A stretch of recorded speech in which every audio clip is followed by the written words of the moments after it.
I'm Seema Kumar. I'm Global Head for Innovation, Global Health, and Scientific Engagement at Johnson & Johnson, and I want to welcome you to Champions of Science.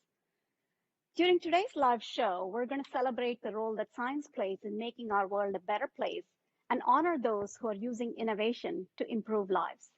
Now, before we get started, I want to briefly congratulate two amazing scientists who Champions of Science have previously honored. Earlier this month, Dr. Jennifer Doudna and Dr. Emmanuel Charpentier, the 2014 winners of the Dr. Paul Janssen Award, were awarded the Nobel Prize in Chemistry for developing a method for genome editing. We're proud to know these two extraordinary women and thank them for reminding us about the power of science.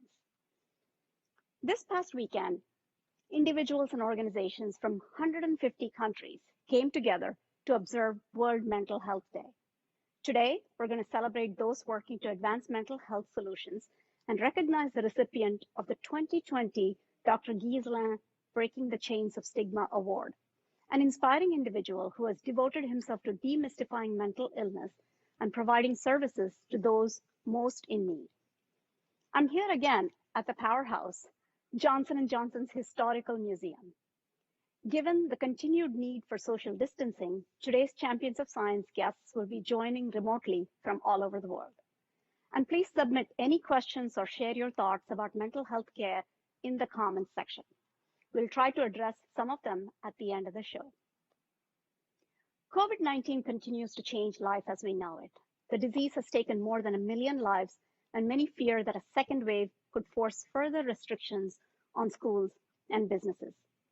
This crisis has had a sweeping impact on mental health.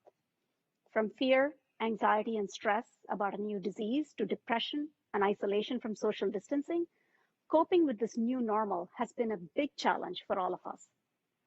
In fact, the United States recently said that mental health is a second pandemic-related crisis.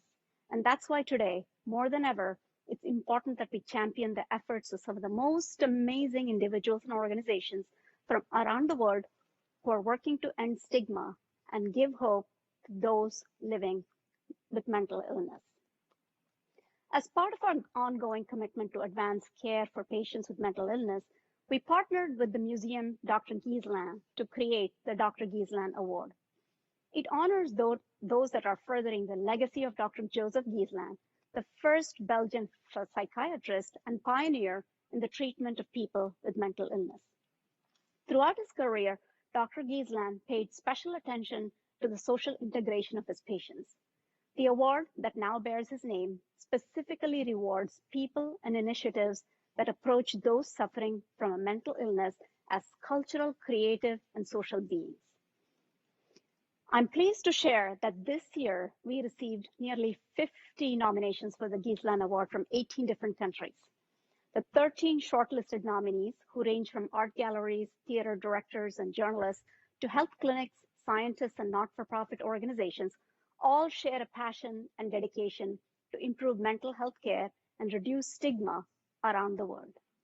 Joining me now to talk further about the Dr. Giesland Award is Dr. Renee Stockman, Chairman of the Museum, Dr. Giesland. Hi, Dr. Stockman. Brother Stockman. Hello. Thank you for joining us. Thank you. Very nice to see you. It's been a while since we saw each other. Hope you're doing well and keeping safe. That's okay, thank you. Thank you. So I have such great memories of visiting the Giesland Museum. And when I was there about 2 years ago, I remember it as being a wonderful place. It was a beautiful fall day, airy outside. But then when you went inside, you saw the exhibits, that were from the old days of how people used to be treated with mental illness. And it was just a juxtaposition of that I found very interesting. Talk a little bit about the museum, what it showcases, and why it's important. So I became a director in the Giesland Institute in 1980, and I was really impressed myself that I could become director in such a historical place, the first psychiatric hospital in Belgium, and founded by the first psychiatrist, Dr. Giesland. And therefore I started to collect some information about the history. And in 1986, I started with a small exposition. trying to really bring through the exposition people nearer to what it is to become mentally ill. So I use really, I can say, the exposition as a medium to bring people nearer to the reality of mental illness. And step by step we developed, and finally it became, as you know, our Dr. Giesland Museum with a collection about the history, but then also trying always to cope with elements who are linked with mental health care in the cultural world, social world, and so on, and even with art. That's great. Thank you. And of course, Dr. Giesland was a pioneer because, I think his treatment was based partly on science, but also there was a groundbreaking aspect of his approach. What about his approach was special, and what makes it relevant even today? So we have to go back in the history, and it was in 1815 that the Brothers of Charity started with the care of mentally ill people, and it was really taking away the chains. And this change you can always still see in the museum. The Brothers of Charity did it out of charity, but I felt immediately we need professional care also. We like to do our charity in a professional way. And there started the collaboration with Dr. Joseph Giesland, a young medical doctor, not a psychiatrist because psychiatry didn't exist, but he was open, I can say, together with the brothers to look how we can improve the situation of these patients. And first of all, he saw mental illness, madness as an illness. And that was a very important point. Before they were in prison, they were totally abandoned. They said, no, these people are sick. And so he made a classification, and he started also to develop therapy. And very special was his moral treatment.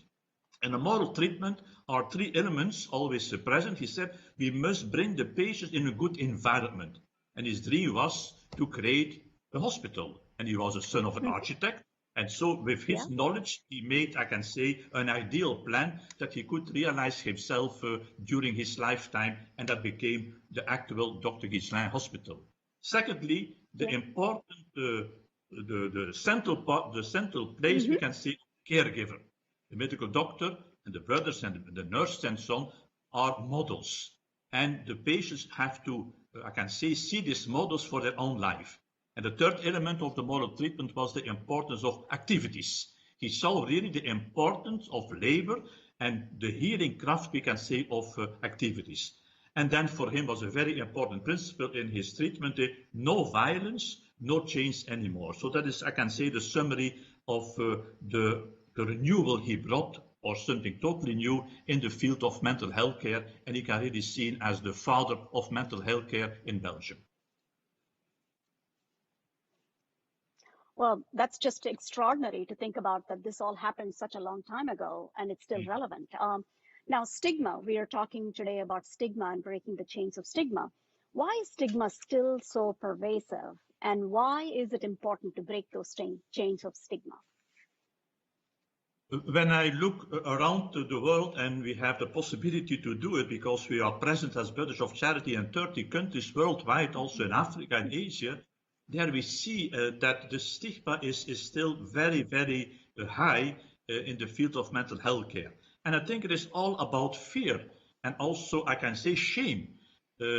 Nobody is thinking in his life, I can become I can have a mental illness. That is something we are never thinking about it. So we are ignoring that. We are afraid of it. And also, of course, with mental health care, you are confronted with aggression and so on. So all these things are coming together, and that gives a very negative stigma on everything about mental illness. And that is what we see, that we have to work on it. And therefore, I'm so happy with this Guislain award, because we just focus on people, on persons, on groups who do something in a very special way to get down the stigma. We did it at the beginning, we can say, in taking away the chains, but today we have to continue to take away the chains of the stigma. I think that is very important. Thank you. And of course, you've had the privilege of seeing all of the nominations, and you saw the shortlisted list of nominees. And of course, you also are aware of the award winners' work. So tell us a little bit about how does their passion and their innovation give you hope for the future?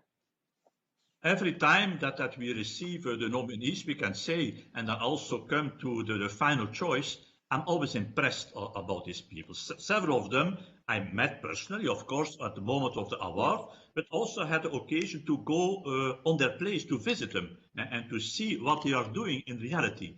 And I'm so impressed, especially by the way that people who have had themselves an experience of mental illness, for example, the one of today, it is like that. Yes. Afterwards, really, they say we can do something. And then you see that one person, and together, of course, forming a group with other persons, can change fundamentally and substantially, I can say, the good care for psychiatric patients and put down that stigma. So every time, I can say, award was for me really a happy moment to see people who are enthusiastic and with their dedication, they can change the world. They can change, really, I can say, the world in which our psychiatric patients are living today. I was a few times ago in Nepal, where I visited our friend Matrika. Really, I was impressed how that one person in that country, like alone, we can say, is changing a whole mentality. So, and that out again of his own experience that he had. So that is for me really the most beautiful point of our award. Of course, sometimes it is also towards people who are more scientific, okay? But when we can find someone who is doing that out of his own experience and then out of it really help other people, that is for me really marvelous. Thank you, Brother Stockman. I mean, it's so well said. One person can change the world, one person can start a movement, and it can have a multiplier effect. So thank you very much for joining us from Belgium, and thank you, Dr. Stockman. See you. Welcome.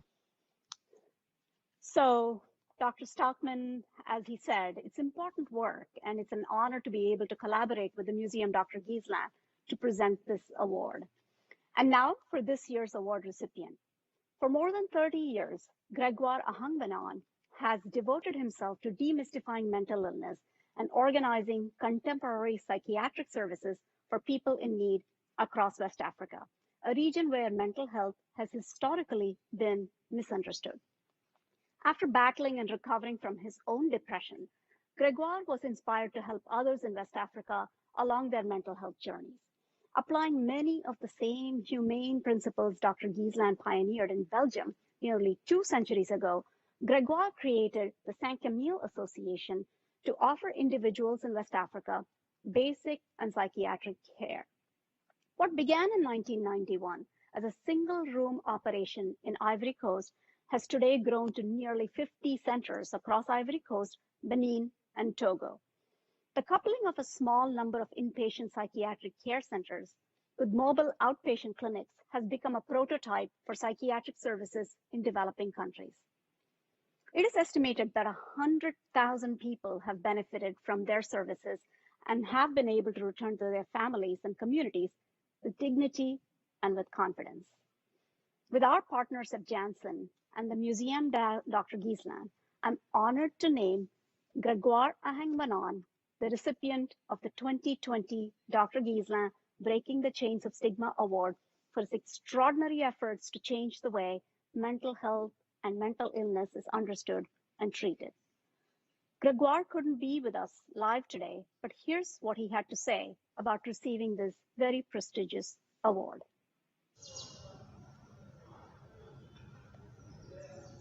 Mesdames, Messieurs, bonjour tout le monde. Je m'appelle Grégoire Ahangbanon. Je viens vers vous pour vous exprimer ma joie, ma très grande reconnaissance pour ce prix que vous venez de donner à l'association Saint-Camille, le prix du musée du docteur Guislain. Je voulais vous dire un grand merci pour ce prix. Je voulais dire un grand merci à la compagnie Janssen. Je voulais dire un grand merci au comité de sélection qui, pour le 9e prix du musée du docteur Guislain, a bien voulu choisir l'association Saint-Camille pour le combat qu'il essaie de mener pour tous les enchaînés de nos pays d'Afrique. Oui, ça fait 30 ans que nous avons commencé cette lutte. Ça fait 30 ans que nous avons commencé à découvrir l'image qui fait honte à toute l'humanité, des hommes, des femmes, enchaînés à des arbres, sous prétexte qu'ils sont possédés par le diable, parce qu'ils sont simplement mentalement malades. C'est ça qui est notre lutte principale. La lutte pour redonner la dignité à ces personnes. La lutte pour redonner la joie de vivre à ces personnes. C'est ça que nous avons commencé.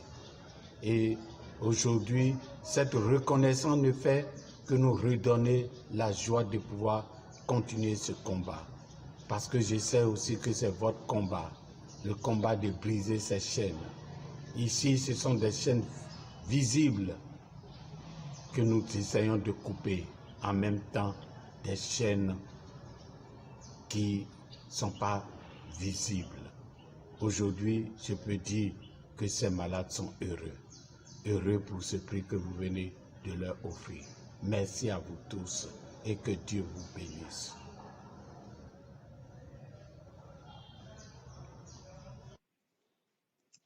Grand merci à vous, Grégoire Hangmanon. Much deserved congratulations.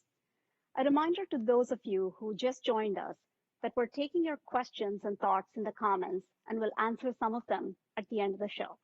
Now, Grégoire Hangmanon's courage and determination has clearly helped thousands of West Africans affected by mental illness, giving them a place to seek care and support. But the situation in developing countries remains challenging. More than 80% of the people who have mental disorders live in low and middle income communities, and less than 10% of them have access to treatment. In Rwanda, 20% of the general population is living with mental illness, a figure that rises to 52% among genocide survivors. Thankfully, a new partnership with Rwanda's Ministry of Health is helping to improve mental health conditions in sub-Saharan Africa. Let's take a look.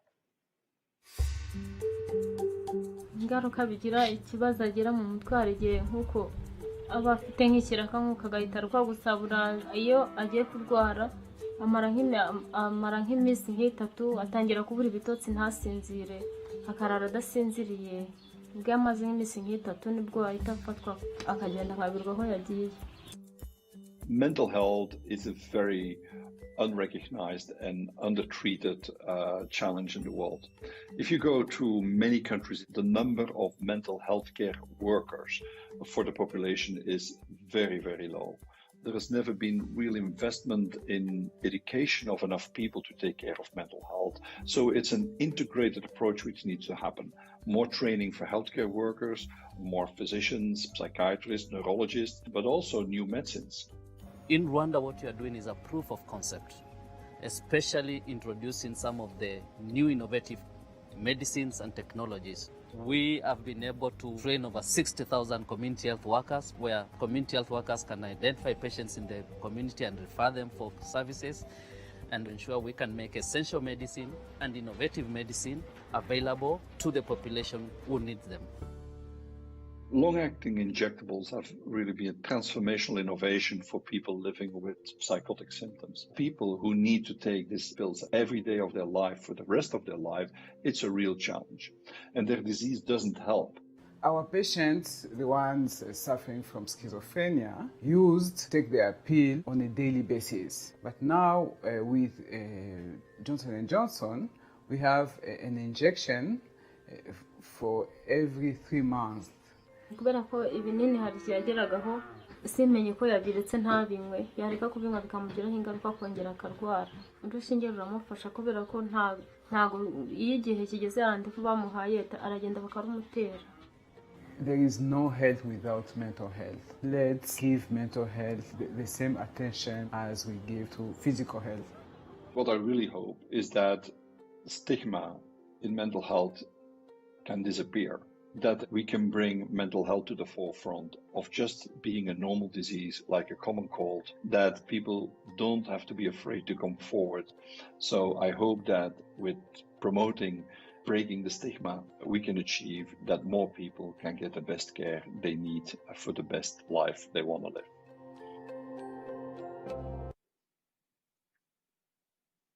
I continue to be amazed and inspired by the impact the simple human gifts of empathy and acceptance can have on those affected by mental illness. I was last in Rwanda 2 years ago.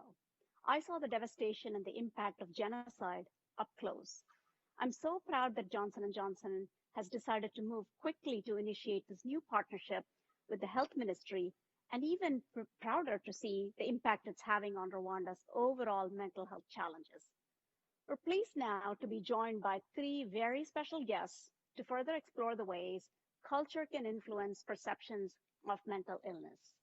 Dr. Benoit Desroches is a psychiatrist and volunteer at Saint Camille Association, founded in 1994 by Grégoire Ahanbanon, and he is joined by author Siri Hustved, who is a member of the Giesland jury, and Dr. Hosseini Manji. He is the head of a new Johnson & Johnson initiative aiming to address the unmet need surrounding neuropsychiatric and neurodegenerative disorders.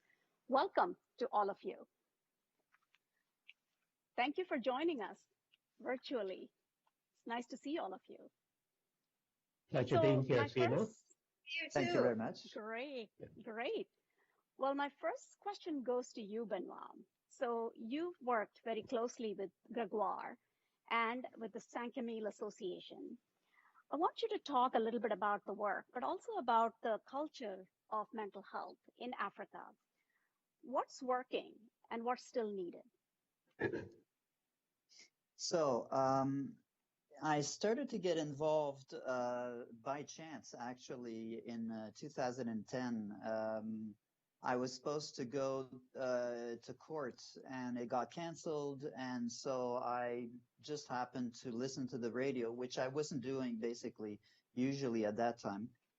And there was an interview with someone named Grégoire Ahanbanon from Benin. Mm-hmm. And since I was a kid, actually a teenager, I was interested in going to Africa and, doing missions. One of my idols then was Dr. Albert Schweitzer from France. And so I had read about him and all this. And so when I listened to the program, they said that he was going to give a talk about 20 minutes from my place.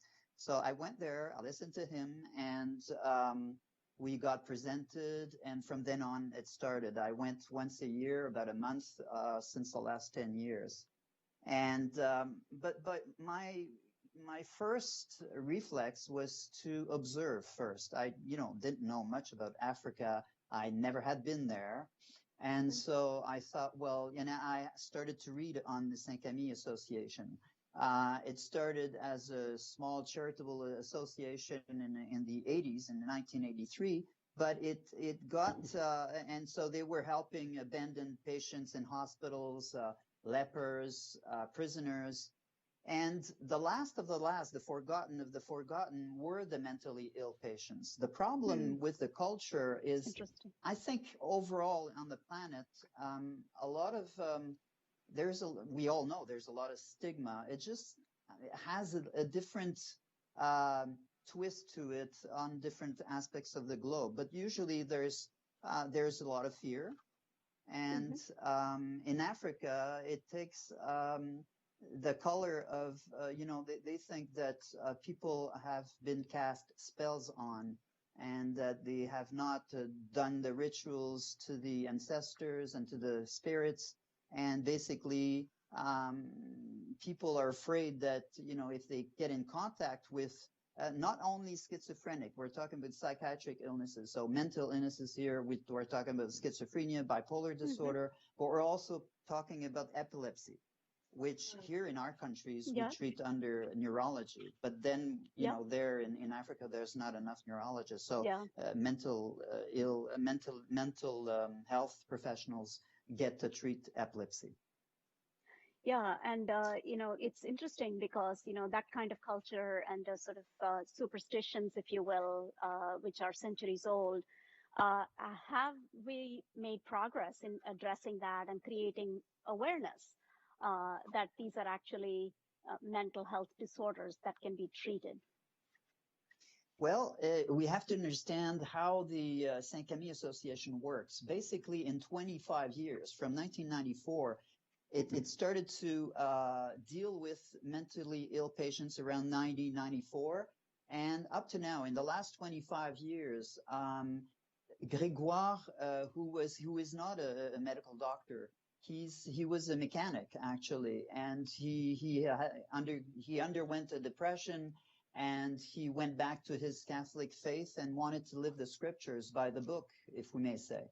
And he started to want to help people, and as I said, the forgotten of the forgotten. He wanted to go and help them. He rapidly understood, in spite of his culture, because he's Beninese, he comes from Benin.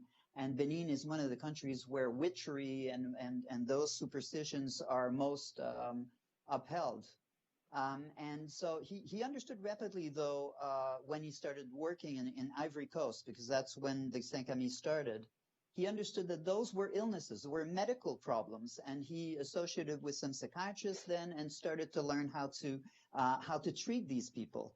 And so over the last 25 years, he's been able to build inpatient centers. There are 10 of them throughout Ivory Coast and Benin. There's 8 rehab centers, because once the schizophrenics and bipolar patients are being treated, they have to be rehabbed. This is where Saint-Camille Association really wants to treat the person, the whole person.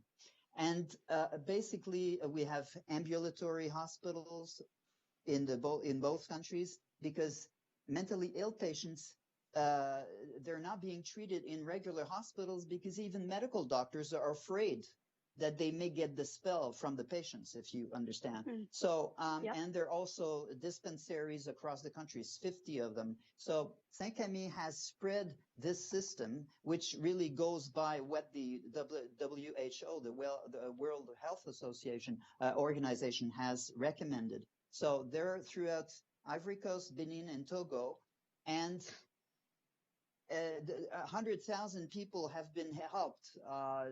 Patients have been brought back to life, brought back to their families, brought back to their jobs, or learned some trades. And people have seen that. And the reason why I'm saying all this is that mentalities are changing now, because in Africa, people chain up people to trees in villages. They chain them up in prayer centers throughout Africa. They also roam about and wander in the cities. But seeing that these people may be, that these mentally ill patients may recover, so they get the proof. So by these actions now, the people in Benin don't chain up their people anymore. They bring them to the centers and they get treated. So we really see that there's a lot of work that has been done curbing stigma by actions. And this is what Grégoire wanted. That's excellent. That's really, really, really wonderful to see. And no wonder this award is called Breaking the Chains of Stigma Award. So, Siri, I want to ask you a question. You and I have met a couple of times before on previous awards, and you've had the privilege to be on this jury. But you've also written a lot of books and other articles about this issue and the issue of stigma. Talk a little bit about, why stigma still exists, after all these years, and how can we eliminate it? Well, I think, we were just talking about Africa, but in the West and in many cultures, spirits, for example, you mentioned, or, people being possessed or haunted. I think that the mind-body problem has been a big issue, certainly in the West, for how we think about mental illness. It's all in your head, or, you're crazy. It's thought of as very different from having a heart attack. We know, of course, that there are neurobiological changes in mental illness, which, at least from my point of view, doesn't mean that we can reduce mental illness to particular parts of the brain, say, or particular brain processes. And we can't do that because every illness, not just mental illness, exists in a context, right? And that context is cultural and with other people. We're social animals. We exist in groups, and we understand ourselves and others through those group concepts, right? That change from culture to culture, et cetera, et cetera. So I think, how do we fight stigma? Stigma is deeply part of individual cultures, and it always interacts with other factors. So race, class, gender are also involved in stigma, right? Even, in the United States, we might think of our attitudes about mental illness as truly enlightened, and I think they are more enlightened than some other places in the world. But a black woman, still... a black woman in the United States with, let's say, bipolar disorder, is going to be treated, and there are many studies that show that this is the case, in ways that are influenced by the culture's, racism and sexism. So all of this has to be taken into account. And I think, trying to get over the hurdle of this idea that the mind and body are completely separate. We're embodied subjects. And if we think about that, right, that we're complex whole human beings, as was said earlier, in relation to other people, in relation to our culture, I think we get a much more subtle understanding of mental illness. Yeah. Thank you, Siri. And Husseini, I mean, we're talking about culture, we're talking about the whole person, and the whole person actually inside of an ecosystem, inside of a culture, right? Yeah. Now, you, of course, you're a neuropsychiatrist and as a neuroscientist. So as a scientist, how do you think about perceptions of culture? How do you think about the issue of mental illness and stigma and solutions that you would suggest? Sure, thank you, Seema. So, and I think I'd really echo what Benoit and Shiri mentioned. While these illnesses often have a biologic basis, we have to think about them in the context of the whole person in terms of society and not sort of just compartmentalize it. I think it's important to say at the outset when we're talking about culture, it's not remotely to suggest that one culture is better than the other. Diversity and richness of cultures enriches us all. But I do think there are some cultural nuances, and sometimes these have a bearing on how we treat our fellow man and woman with dignity and care. I think you heard a little bit about, for example, in Africa, some of the concerns about, potential possession, and so people with schizophrenia have been chained, etc. And we need to do everything to raise awareness, and even in the cultural context, even it's, in places of worship, etc., help people understand that these are also illnesses that could benefit from treatment and spiritual guidance. Mm-hmm. I think, as you know, in many cultures, mental illness or mental health challenges are viewed as weaknesses and as something to hide. And as Shiri said, even in the U.S., we know that mental health stigma is huge in African American and Hispanic communities, and people in the U.S. from these minority groups are much less likely to get mental health treatment. And as you know, again, and given the time we're in, this is almost a double whammy because, in many of these minority cultures, as the Black Lives Movement is bringing to the fore, these populations are sometimes marginalized, face economic hardships, or incarcerated at high rates. So these stresses really increase the potential for mental ill health, and it's a shame if people, sort of don't get the treatment.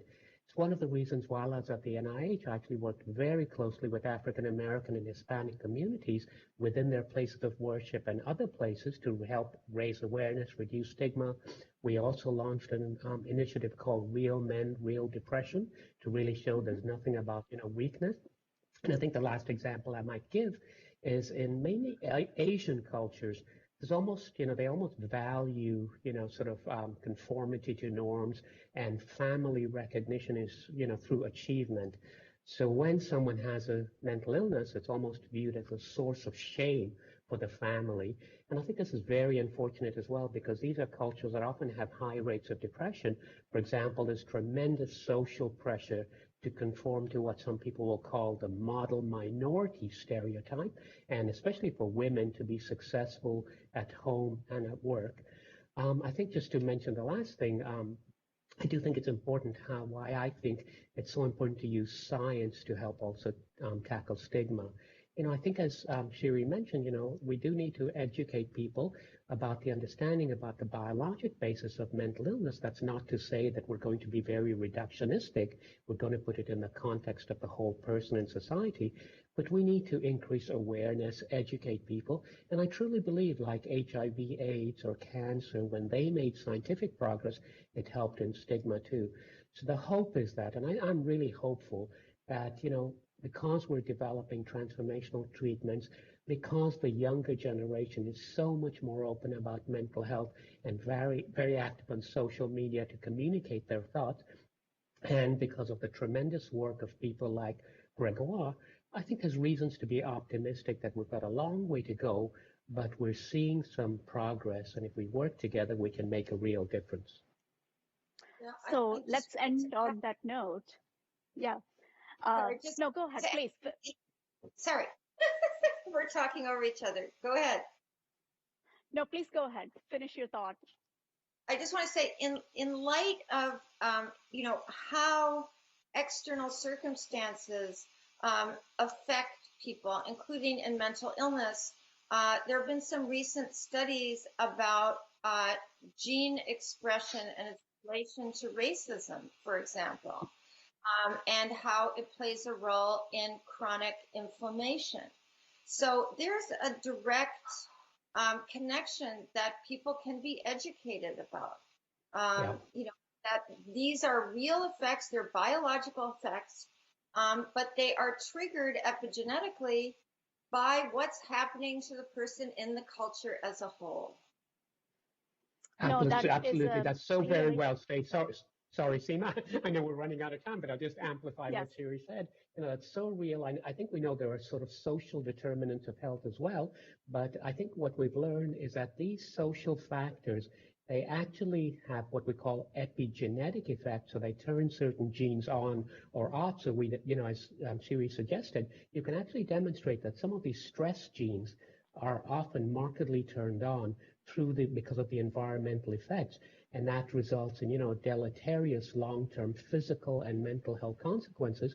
So it's just a way of helping people understand that absolutely the environment plays a big role, but the environment actually influences your biology to result in problems. And if we can help you, and helping you is not just about medication, it's about medication, about social support, about therapy and reducing stigma, we can make a real difference. Thank you.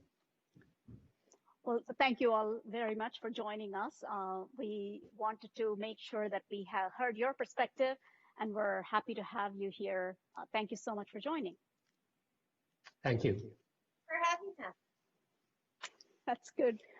Well, clearly a very interesting topic, and it turns out that we have actually individuals from 20 different countries now watching us live here on LinkedIn. While many challenges remain, it's heartening to know that we collectively continue to make strides. Whether it's innovative new treatments, research, or community outreach, I'm left feeling very hopeful and inspired by the ever-evolving playbook. As we look to educate new generations and find new ways for messaging to resonate, it's crucial that we continue to look to new tools and solutions. Katie Morton, a California-based clinical psychologist, is doing just that, leveraging technology and social media to educate, help push for better services worldwide, and remove the stigma from those getting help. Her outreach has never been more important as she works to help people through this period of increased anxiety amidst the pandemic. I started creating videos on YouTube because no one seemed to be understanding eating disorders. And at the time, I was working at an eating disorder treatment center. And it just continued to grow from there. We have been creating educational mental health content on YouTube for almost 9 years now. Good morning, everybody. So today's video is going to be a little bit different. I specialize in the treatment of eating disorders and self-injury. I did most of my training in different eating disorder treatment centers, and I found that work to be some of the most rewarding I have ever done. Too often these disorders are stigmatized and misunderstood. People are hurting and feeling overwhelmed with everything that's happening this year. Online, they've been wanting more information about anxiety, managing those worry thoughts, depressive symptoms, and dealing with isolation. Those issues have been more popular now than ever before. Social media has definitely played a role in my ability to reach a younger audience. We have to meet people where they're at. Making important information available to anyone at any time of day is important, and I believe that's why I've been able to reach a younger generation with my videos. Honestly, the best way to normalize it is to talk about it more. The more common it is to hear that someone has seen a therapist or has talked to a psychiatrist, the less stigma there will be attached to people getting that help. Mental health is important to me because it's part of our overall wellness. I've always said healthy mind means a healthy body, and I believe it. Our next guest is Dr. Bill Martin, who has taken on the role of Global Therapeutic Area Head for Neuroscience at the Janssen Pharmaceutical Companies of Johnson & Johnson. Welcome, Bill, and congratulations to you on your new role. Thank you, Seema. Welcome. Great to be here. Good to see you, albeit virtually. Thank you for taking the time. So first of all, I'm sure you had a chance to see all the submissions and actually read through the work of Gregoire. What strikes you most when you look through these nominations and learn about the work of Gregoire and some of the other nominees? Well, first off, I want to congratulate all the nominees for this year's award for their incredible achievements. We know that no single action will shift the mindset on mental health, which is why we celebrate those who are championing initiatives that can together help shift the culture in communities around the world. This is my first year participating in the Dr. Guislain Award, and when I look at the work of this year's winner, Gregoire, I was struck by his courage to turn his personal experience with depression into advocacy. For the nearly 100,000 people who've been impacted by his work, I mean, this is really amazing to me. His work has helped both literally and figuratively fulfill the mission of this award by breaking the chains surrounding people living with mental illnesses and bringing modern psychiatric care and medication to West Africa. Mm-hmm. Mm-hmm. That's great. I mean, but it turns out that despite all of the successes that we've had in medicine, in sort of supportive care, in advocacy, there continues to be this stigma that continues to bring things down. And I think especially during this pandemic, this issue of stigma becomes even more important. So why haven't we been more successful in addressing it? What's needing to be done? What's more needing to be done? Well, that's right, Seema. I mean, this has been unquestionably a challenging year for all of us. And I'm so pleased to see that mental health is getting the global recognition that it needs. I've been inspired by how mental health community has united during this pandemic, in particular, to help normalize and create an open and honest dialogue about feelings of fear, stress, and anxiety that have impacted us all. To address stigma, I think we need to continue to be open to tell our stories, to encourage others to tell their stories, and in my opinion, to share the science of mental illness and wellness. Mm-hmm. That's absolutely, on point. Now, Bill, you have an announcement to make because, I know that we've done a great job with the Giesland Award, but you want to expand and scale the recognition of people who are doing work in mental health. So tell us about the announcement. Yes, that's right, Seema. With so many impactful initiatives to recognize, we wanted to conclude today's ceremony by opening the 2021 call for nominations. And as you heard earlier, this award honors Dr. Joseph Giesland, the first Belgian psychiatrist to provide scientifically based treatment for these individuals. And in honor of his legacy and in celebration of the award's 10-year anniversary, we're expanding our commitment to the mental health community by adding a second award category to the 2021 Dr. Giesland Breaking the Chains of Stigma Award. This year, the new category, or next year, the new award category will focus specifically on science and technology.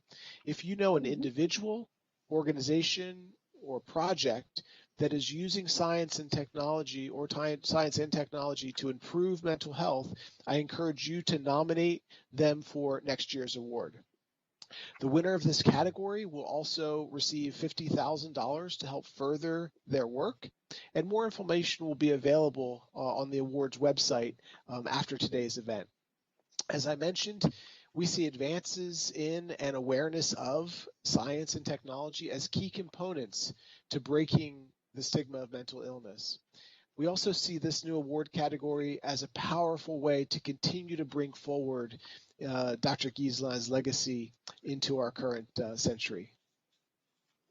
What a wonderful announcement. And of course, I'm sure that this time next year, we'll be looking at multiple nominations. And for nominations, people should go to the website and hear more about and learn more about how to submit nominations. So thank you, Bill.